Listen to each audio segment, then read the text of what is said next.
player and champ of the third. The section coaches and pros, the X's and O's. This is the best. What we do, what we know. So let's go.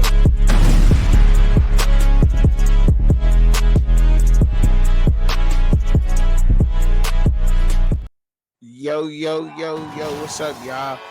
NFL week 6 picks, real quick, man. Get this about the, you know what I mean? Of course, Pittsburgh Steelers talk, man. Pittsburgh Steelers talk. I know how I be feeling about my Steelers. Now, of course, we got the Cleveland Browns up. Division opponent, man. This is going to be a very tough bout for us, man. Very tough, indeed. Us playing the Cleveland Browns, and that's because we're built to play each other. It is what it is. Like, they maybe don't look so good versus the Lions and the Vikings, and Pittsburgh Steelers may, have them look like they're world beaters. That defensive line is still a problem. Will remain to be. Our offensive line is still trying to gel together, so that's the area of weakness that they'll put that they will test us in, and they probably will win that battle. They'll try to win that battle as best as we can. We'll have to come out and really try to neutralize Myles Garrett, and then we'll have to pay attention to that rookie Mason Graham, and I'm looking forward to seeing Frazier really lock down and see what he's going to do against that rookie over there in Mason Graham. See if he can handle that up the middle, and have those Broderick Jones really pay attention to Myles Garrett, right? And Fontana. Let's see if they can handle that. Isaac S being on that same side. Isaac S and Broderick Jones is going to be responsible for Myles Garrett and those other guys, Aiden Huntington, and those guys they got over there, Mason Graham. They apply pressure. If we can keep Aaron Rodgers upright, I think that he'll be able to hit those intermediate passes in which our offense thrives on. But I don't know if I want to go so intermediate with the Browns. You still got Schwarzenegger, and we still in Devin Bush in the middle over there. Two respected guys. I think I respect those guys. Denzel Ward is over there on the outside. But I do think that the one thing they do lack of is the deep ball. I think we really got to get Calvin Austin and Ben Skoranek out there with two guys that can fly. Scotty Miller in this game, go for some deep shots, even with DK out there, give them some 50-50 chances deep, attack the Cleveland Browns in that way. We got to get some of those explosive plays, get those linebackers to back up a little bit to help the run game because that run game is going to be there. It's going to be tough to run against this team. It just is. And same way with passing. Are we going to have the protection to even throw the deep ball against the Cleveland Browns? Now, I don't expect this game to be a high scoring game at all because of both defenses and them having a rookie quarterback at the moment. I don't expect Dylan Gabriel to be able to throw the ball all over us. I think that will most definitely confuse him a lot and show him some things that he just hasn't seen. So in this case, and I'm not just talking, I'm talking from being a fan of the Pittsburgh Steelers and knowing what we can do. I hope y'all do put Shedeur Sanders in this game, Cleveland Browns. I really do. I really hope y'all decide to do that because we're going to throw some things at him.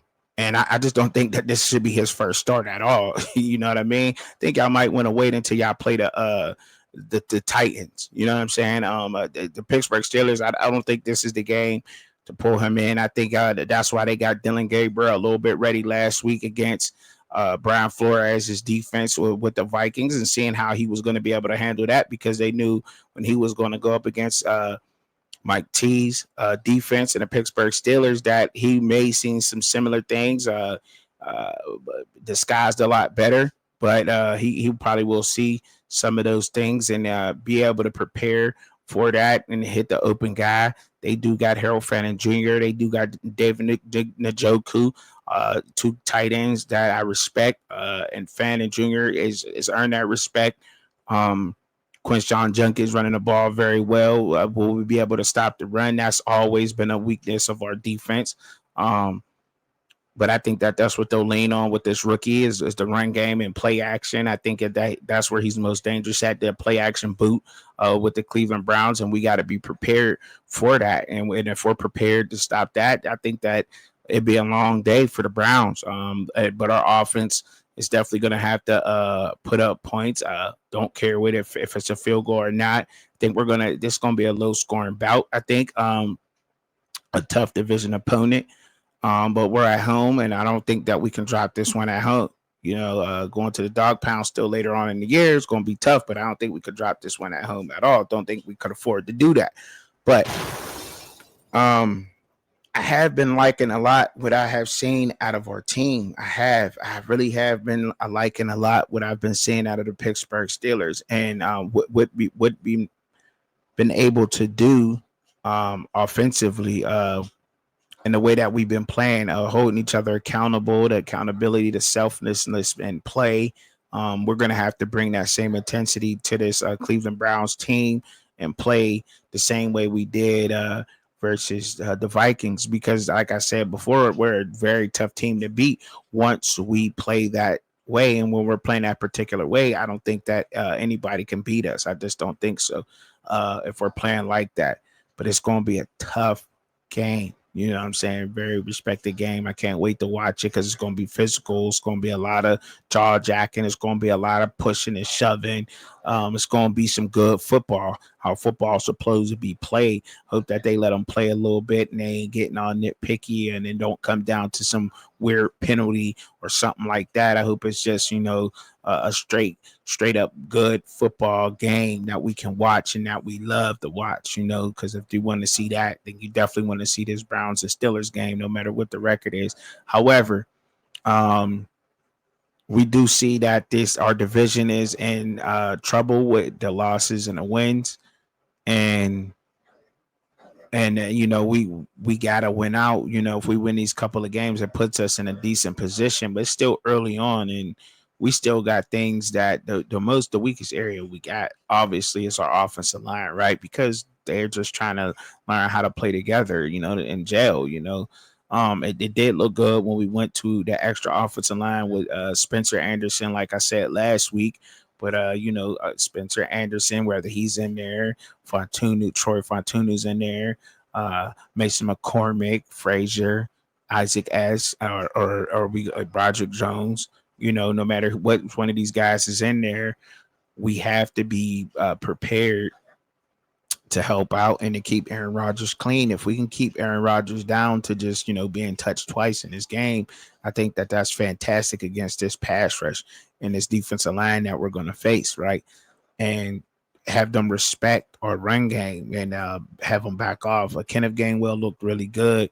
I wish that Caleb Johnson would show up because, Gainwell, he's good.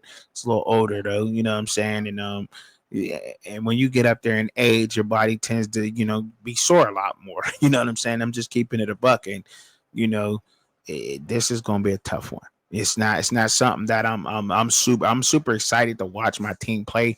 And I'm glad we had a whole bye week. And I think that's the the advantage that we got is the fact that we were on a bye week and they weren't. But I think they'll be prepared to play even though they're coming from overseas. Will that play into effect on this team? We got multiple advantage being in a bye week. We have no excuse to drop this game, none whatsoever. We just don't. You know what I mean? We had a bye week to prepare. They're coming from overseas. They just played a tough physical Vikings football team. And they got a rookie quarterback.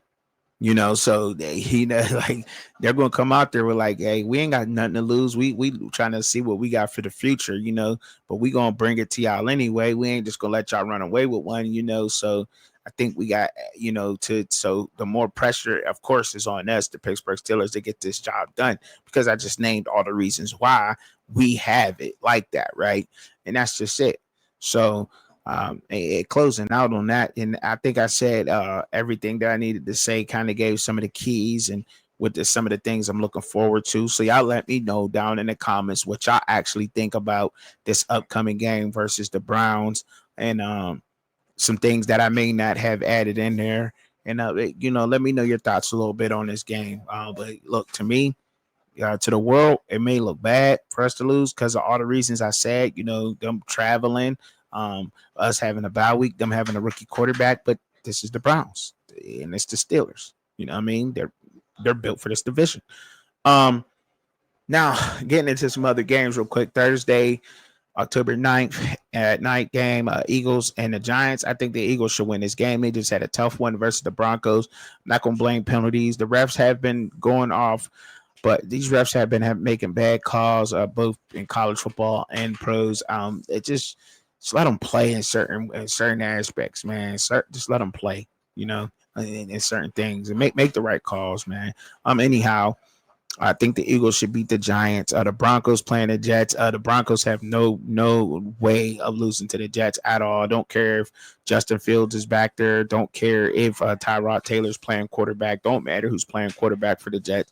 The Broncos should beat them handily in New York at MetLife. Period. Point blank. The Broncos have too much respect. That team, I got too much respect for that team to even pick against them right now. To be honest, they should handle the Jets. And they're not playing them at MetLife. I think they want to be playing them overseas. I got it. It's a 9:30 game, so somewhere, but they should beat them wherever they at. Don't care if they playing in Zimbabwe. They should beat them there too, in front of the Lions, the Lions, and the Giraffes and all that. But anyhow, the Seahawks and the Jaguars. The Jags, the young team. They're a young team. I like a lot of the players. Travis Hunter, Bashol Tootin. I think it's time to start seeing Travis Hunter implemented a lot more in that offensive playbook on the offense side of the ball, making some plays. I don't know if he made his mind up if he want to be both or if he want to play receiver, but I think he needs to lock into one of them. Receiver, the way that his ball skills is, I think that it'll fit him a lot, benefit him a lot in the NFL, and I think he can maximize a lot from that. That's just me. But anyhow, and I've always said that. But anyhow, the Seahawks is playing good football, good run game. Sam Darnold just seems to pick up where he left off last year. Whether you want to say he's good in the playoffs or not, looked pretty good this regular season. Seahawks got a well-balanced attack, decent defense, made some pickups there. I think the Seahawks get this one, man. I'm rolling with the Seahawks. Chargers and the Dolphins. Two of them look good without Tyreek Hill being around. I don't know if that's addition by subtraction, him being hurt out of that locker room. Seemed to have been Jalen Waddell seems to be number one, and things seem to be flowing a lot smoother out there in Miami. And when they're playing like that, they can be a scary team. They still are one of the fastest teams in the NFL. Fast in the skill positions.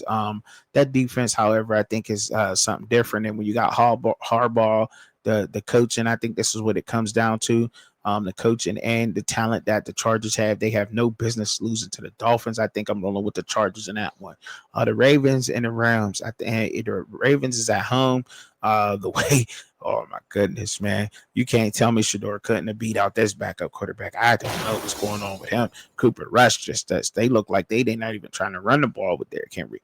But if you're not going to do that, but anyway, you playing against the best quarterback in the NFL. Matthew Stafford's a problem besides Aaron Rodgers, but the Rams, I think, should beat the Ravens at home for sure. I'm rolling with that. The Colts is looking very dangerous. At some point, Danny Dimes is going to run into a brick wall, though.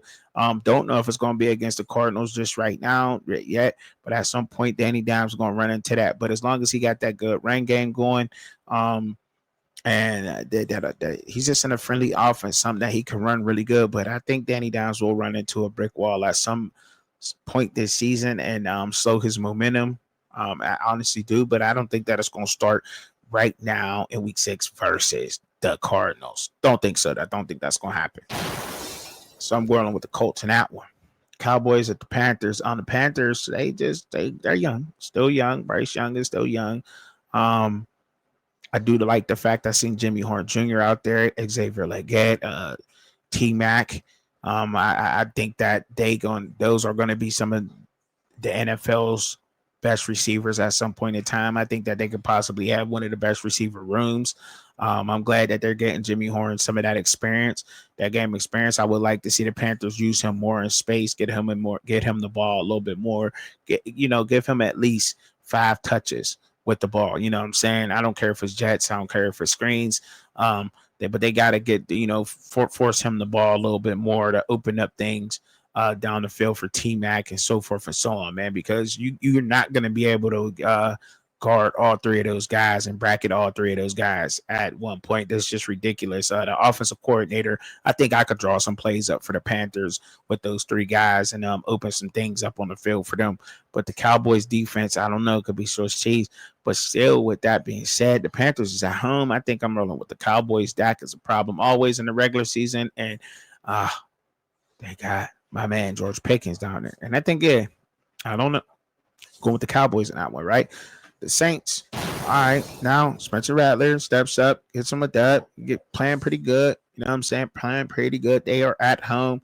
Spencer Rattler seemed to got something going on, but Drake May is still a problem. They just get over the Bills. The Patriots did, but they're built. The Patriots team is built to beat the Bills. They just are under Mike Vrabel. I thought that they're coming into their own. They got their bumps and bruises out the way. They seem to have it going on. Travion Henderson and Ramondre Stevenson is going to be some backs. Oh my goodness.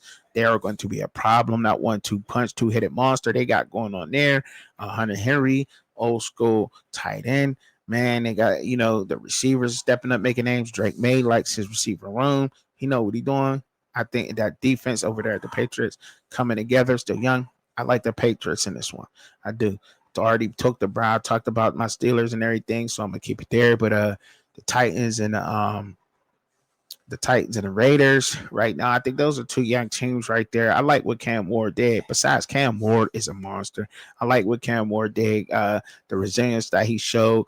I think that Cam Ward has shown that his maturity, taking what the defense is giving him and just playing throughout the game and just, letting the game come to him and not really chasing after the game. I think he's learning that in the NFL. And I think if Cam Ward has really, truly learned that, he's going to be a dangerous quarterback when he's just letting the game come to him and managing it the way he is. And that, because, like I said, managing the game and having the attributes that he has, he will soon enough be a game changer once he gets the hang of this, the way that he can spin the ball, the way that he places the ball, the way that he knows the position and the way he makes calls.